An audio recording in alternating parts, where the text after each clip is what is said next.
болатын. Негізі барс сен айтқан сөздеріңді Айда анық тыңдапты деп.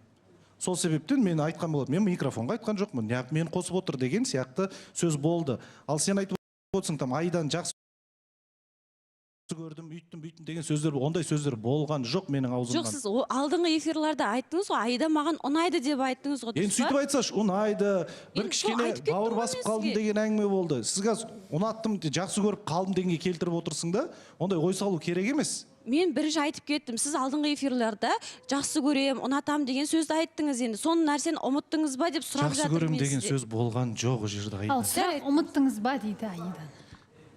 Ұмытқанда бізде бір ешқандай ештеңе болған жоқ қой, тек бір ұмыта алмайтындай қалатындайшы. Ода тұрған ештеңе жоқ. Адам біз көрдік, айтылған дүние айтылды. Қазір енді бір ортада жүргеннен кейін мысалы амандаспаймыз да бір-біріміз жанымызға да қарамаймыз тегіші.